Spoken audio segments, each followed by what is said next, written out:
이 프로젝트의 일부에서는 제어를 위해 3D 프린터로 제작한 헬리콥터 로터 헤드를 사용한 두 개의 로터를 갖춘 항공기의 제작과 테스트를 다루었습니다. 이 로터 헤드는 단순한 설계로 각 블레이드가 허브의 힌지로 자유롭게 연결되어 정밀 모터로 제어됐습니다. 이 로터 헤드들은 항공기를 공중에 띄울 수 있을 만큼 충분한 제어력을 제공했습니다. 하지만 프레임에서 발생한 진동 때문에 처음에는 비행에 성공하지 못했습니다. 하지만 더 강한 윙스파와 새롭게 설계된 모터 마운트를 사용해서 이 문제를 해결했습니다. 그 후 저는 약간 더 큰 블레이드를 구입했습니다. 이 블레이드들은 길이가 조금 더 길고 브랜드도 전혀 없는 제품입니다.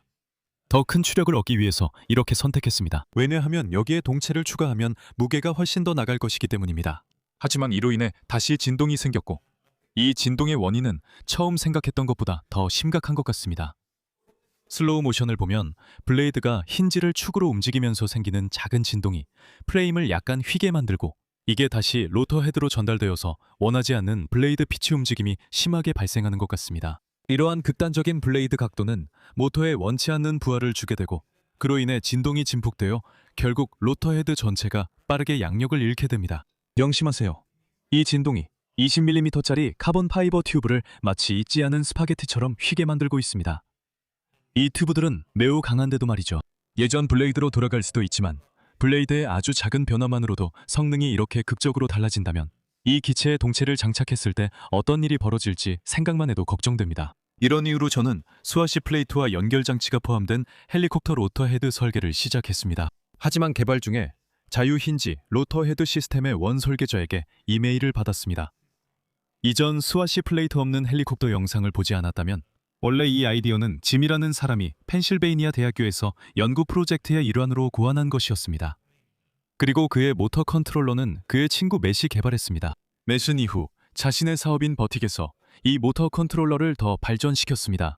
그는 각 블레이드마다 힌지를 쓰는 대신 중앙에 하나만 두는 독자적 로터헤드 시스템을 설계했습니다. 이것의 분명한 장점은 로터헤드의 힌지가 적어서 구조가 더 단순하다는 점입니다. 하지만 제 사용 목적에서 더 중요한 점은 모든 블레이드가 서로 고정되어 있다는 것입니다. 이게 왜 중요한지 보여드리겠습니다. 이게 로터 헤드라고 가정하고 3개의 블레이드가 각각 120도씩 고르게 떨어져 있다고 상상해보세요. 질량 중심이 로터 헤드 중앙에 있어야 하므로 완벽히 균형 잡혔다는 의미입니다. 그리고 모터가 제어 출력을 만들고자 할 때 블레이드가 앞서거나 뒤처지도록 가속하거나 감속합니다.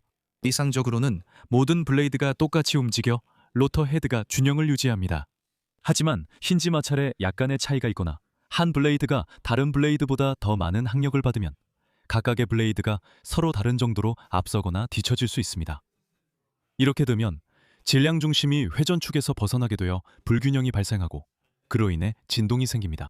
그래서 이 모든 블레이드를 함께 고정하면 제가 겪고 있는 진동이 사라지기를 기대합니다.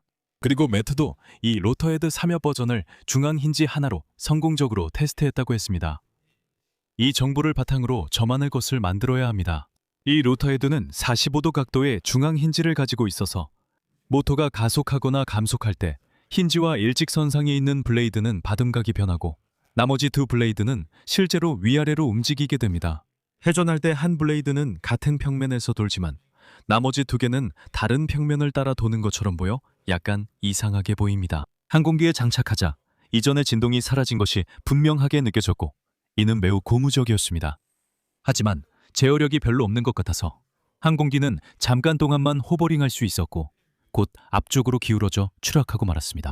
하지만 그때 매트가 자신이 작업한 또 다른 로터 헤드를 보여줬는데 중앙에 같은 45도 힌지가 있고 수평 힌지도 하나 더 있었습니다. 이 말은 로터 헤드가 거의 유니버설 조인트처럼 어떤 방향으로도 기울 수 있다는 뜻입니다.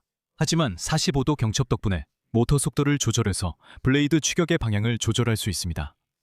저는 로터 헤드에 경첩 몇 개만 추가해도 모터 속도만 조절해서 이런 추격 벡터링 효과를 낼 수 있다는 점이 정말 흥미로웠습니다. 그래서 당연히 저도 직접 만들어 봐야겠죠. 이건 이전 설계와 매우 비슷하지만 중앙을 가로지르는 추가 수평 경첩이 특징입니다. 그리고 흥미로운 점은 이 회전 방향이 수평 경첩 덕분에 잘 작동한다는 겁니다. 하지만 45도 경첩 때문에 좌우로 회전시키려면 블레이드가 좌우로 비틀려야 합니다. 그리고 바로 이 반대 방향의 움직임이 추력 벡터 제어에 사용될 겁니다. 모터에 장착하면 로터가 기울게 하려면 모터를 약간만 펄싱해도 되는데 이걸 보는 게 정말 멋집니다. 로터헤드 진동이 줄어들어 크고 무거운 모터 마운트를 제거하고 무게를 줄이기 위해 14mm 윈스파로 다시 변경했습니다. 실제 공중 성능은 어떨까요?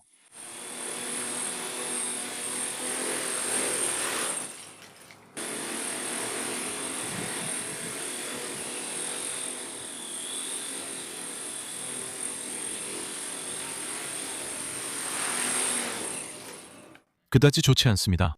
자이로 안정화를 많이 조정하고 손봤지만 크게 나아지지 않았습니다. 그런데 문득 이런 생각이 들었습니다. 자이로 안정화를 꺼보면 어떨까? 제 이론은 로터의 자이로스코픽 안정성이 항공기가 회전할 때 그 위치를 유지하려는 경향이 있다는 것이었습니다. 그렇다면 이게 전자식 자이로 안정화와 충돌하는 걸까요?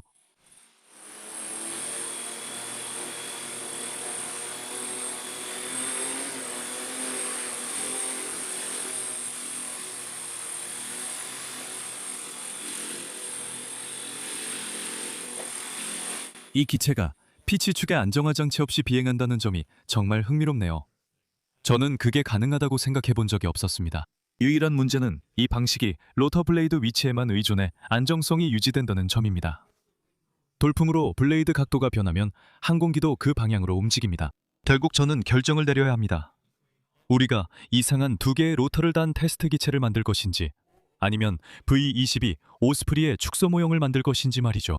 그리고 이 영상의 제목을 보면 여러분도 답을 아실 겁니다. 저는 정말로 이 자유롭게 움직이는 로터헤드 시스템을 고수하고 싶었지만 현실적으로 이 용도에는 적합하지 않았습니다.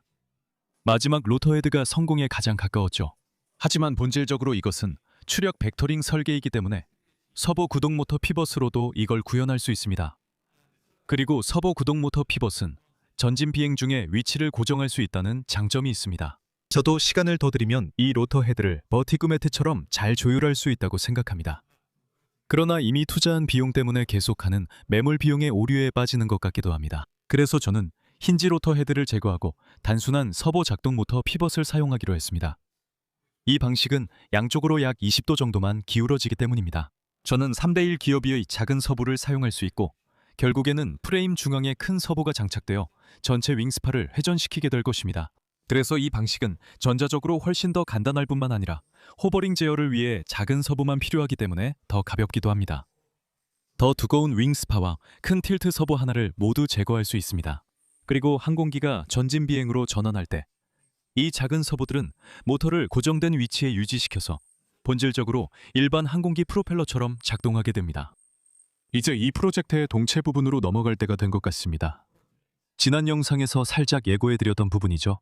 계획은 라이트웨이트 PLA라는 소재와 독특한 설계 방법을 사용해서 동체를 3D 프린팅하는 것입니다.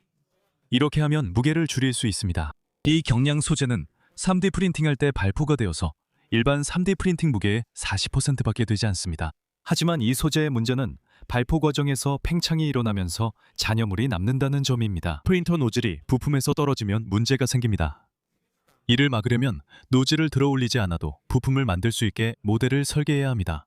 이 부분은 이전 VTOL 프로젝트에서 간단히 다뤘고 제 두 번째 채널에 짧은 튜토리얼도 올렸습니다. 하지만 그건 단순한 날개 형태에 대한 것이었고 이렇게 복잡한 동체에는 어떻게 적용될까요?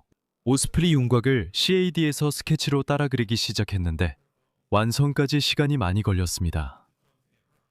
하지만 이들을 합치면 실제와 어느 정도 비슷하게 보입니다. 그리고 조금 더 작은 동체를 하나 더 만들었는데 이건 곧 중요한 역할을 하게 됩니다. 이제 동체 형태 유지를 위한 보강 리브를 자르기 시작할 수 있습니다.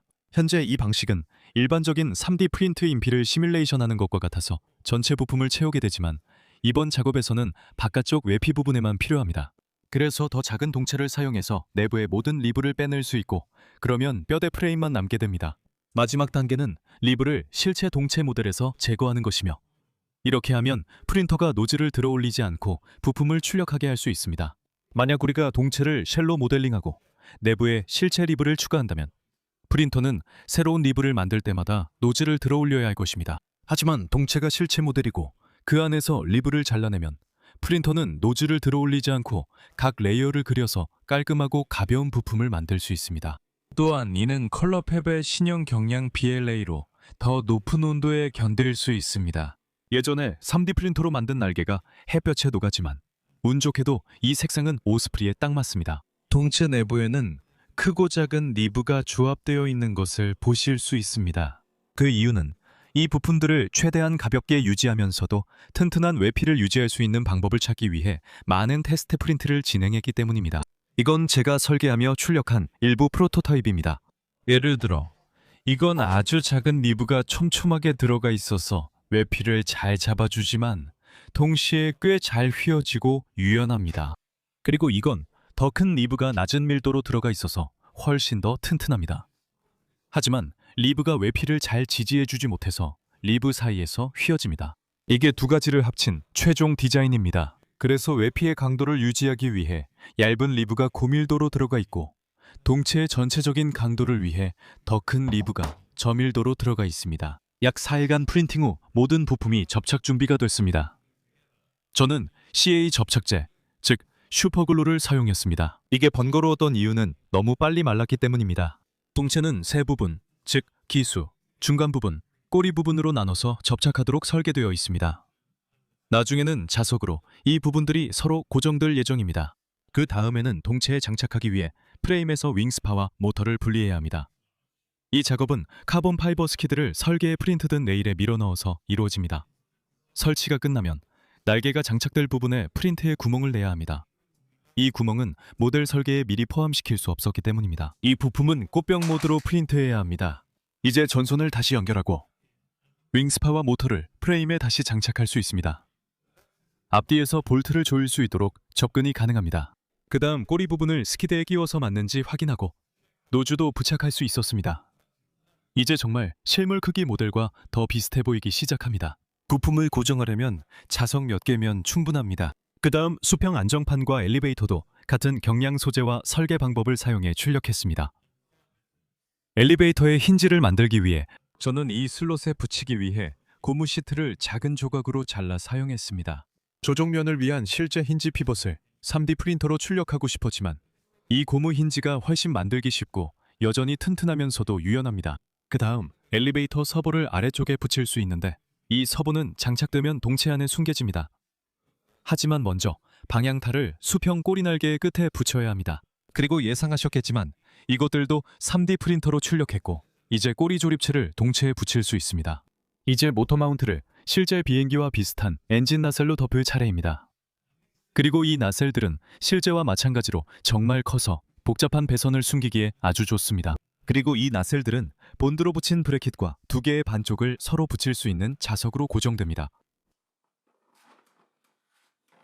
모터와 프로펠러의 윗부분만 밖으로 나오게 됩니다. 또한 호버링할 때 모터가 엔진 나셀과 독립적으로 회전하기 때문에 추력 팩터링이 나셀을 앞뒤로 기울이지 않아서 비행기가 실제와 비슷한 모습을 유지할 수 있을 겁니다. 그래서 날개 만들기 전에 동체가 추가돼도 호버링이 되는지 먼저 테스트하는 게 좋겠습니다.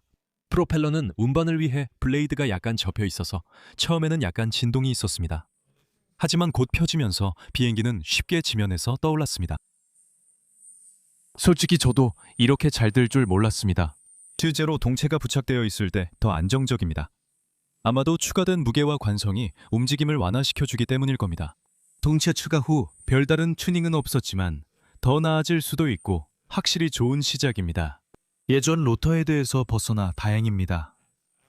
이 시스템은 훨씬 단순하고 호버링 시 로터가 기울어져도 거의 피가 나지 않습니다. 고정된 엔진, 나셀 덕분입니다.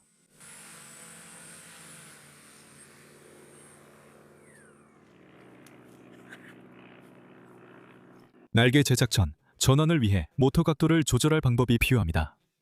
현재 모터는 수직으로 고정되어 있습니다. 저는 고정된 윈스파 마운트를 제거하고 3D 프린터로 만든 틸트 메커니즘 고정 마운트로 교체했습니다. 저는 이 틸트를 위해 서버 모터로 작동하는 기어 시스템을 선택했습니다. 두 개의 모터를 동시에 기울이려면 많은 토크가 필요하기 때문입니다. 그래서 이 베벨 기어들은 서버 모터의 3:1 기어비를 만들어줍니다. 서버 모터가 270도 회전하면 윙스파가 숙형에서 수직으로 기울어집니다. 제가 사용한 서버 모터는 아마존에서 구입한 저렴한 무선 조종 자동차용 제품으로 1cm 반경에서 20kg을 들어올릴 수 있다고 합니다. 그래서 약 2Nm의 토크가 기어비로 3배가 되어 약 6Nm가 됩니다. 에어포일로는 나카 6412를 선택했는데 이 프로파일이 윙스파를 넣기에 충분히 크기 때문입니다. 이 에어포일은 실속 전 높은 양력 계수를 낼 수 있습니다. 이 비행기는 무거워져 최대한 많은 양력이 필요합니다. 3D 프린팅 후 에일러론 서부를 내부에 장착하고 모든 날개 섹션을 접착제로 붙일 수 있습니다. 접착 실력이 아직 부족하지만 나중에 일부를 깔끔하게 정리하길 바랍니다. 날개를 동체에 접착제로 고정하지 않은 이유는 틸트 메커니즘 등 전자장치에 접근해야 할 수 있기 때문입니다. 그래서 중간 부분을 만들어 동체 위에 올려놓을 수 있게 했습니다. 그 다음에 날개 부분을 스파에 끼우면 이 중간 부분이 제자리에 고정되고 날개의 각도는 동체 윗부분이 눌러주면서 지지하게 됩니다. 엔진 나셀을 재장착한 후 틸트 메커니즘 작동 여부를 확인했습니다.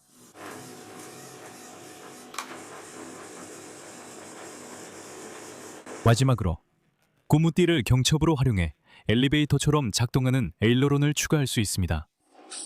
이제 호버링이 되는지 확인할 시간입니다.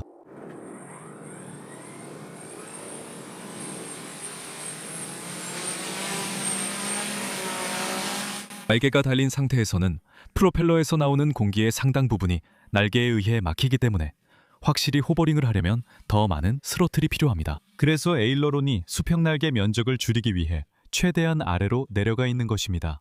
그리고 팁 하나 더 드리면 비행기 동체를 자석으로 고정하지 마세요. 이런 문제가 예상돼 부품 고정용 클립을 출력해뒀습니다.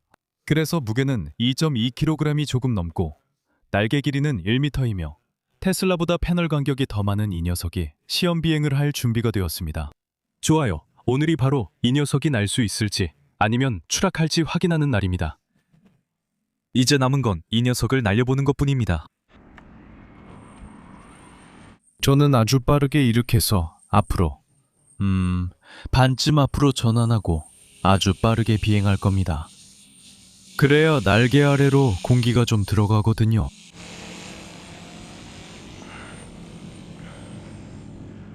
좋아. 그 정도면 꽤 괜찮은데요? 호버링 할 때보다 훨씬 낮은 스로틀로 순항하고 있습니다. 배터리가 오래 가지 않아서 너무 오래 호버링하고 싶지 않았어요. 좋아. 이거 진짜로. 호버링 때보다 훨씬 낮은 스로틀로 날아서 좋네요.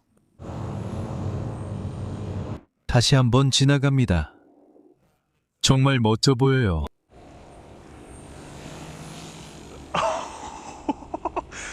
정말 부드럽네요. 한 번 더 선회하고 착륙시키겠습니다. 와. 이게 날고 있다는 게 믿기지 않아요. 이제 플랩을 완전히 내리고 전원 모드를 완전히 켜겠습니다. 이제 호버 모드입니다. 알겠어요. 아니, 이건 좋지 않아요. 알겠죠? 그러니까 기본적으로 무슨 일이 일어났냐면 제가 뒤쪽을 호버 모드로 전환하면 모터가 많이 뒤로 이동해서 갑자기 꼬리 쪽이 엄청 무거워져요. 그렇게 보면 모터가 앞으로 얼마나 나와 있는지 보이죠? 반전환 모드에선 모터가 저기 있습니다. 그리고 제가 호버 모드로 전환하면 갑자기 꼬리 쪽이 훨씬 더 무거워져요. 왜냐하면 무게중심이 꽤 뒤로 이동하기 때문이죠. 배터리 교체 완료. 두 번째 시험 비행 준비됐어요. 이제 비행하는 모습 보여드릴게요.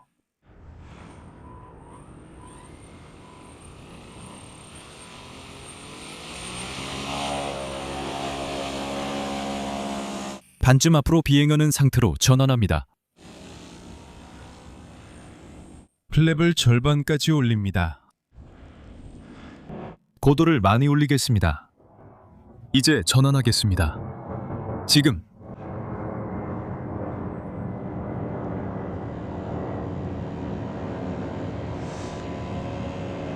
알겠습니다.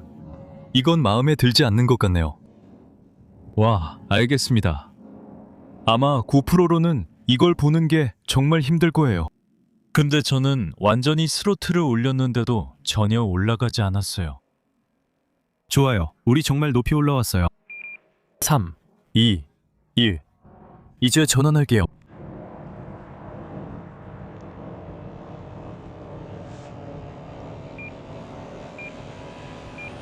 날고 있어요. 아니요, 그건 마음에 안 들어요. 네, 전혀 좋아하지 않네요. 좋아요. 착륙시켜 봅시다. 다시 꼬리 쪽이 무거워지지 않게 해봅시다. 이렇게 해서 속도를 충분히 줄여볼게요. 플랩을 완전히 내리고 마지막 순간에. 아니. 오. 좋아. 네. 이건,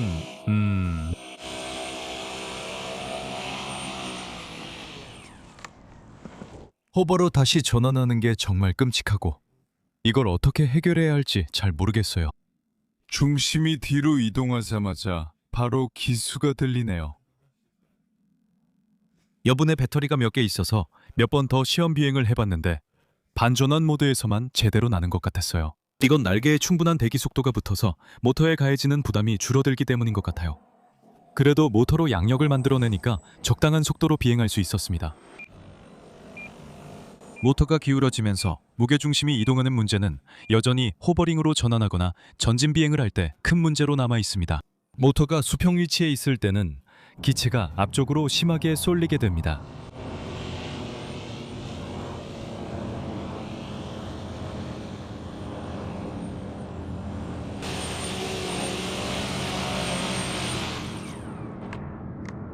이 문제는 모터 포드에 카운터웨이트를 추가해 균형을 맞출 수 있지만 이 기체는 이미 충분히 무겁습니다.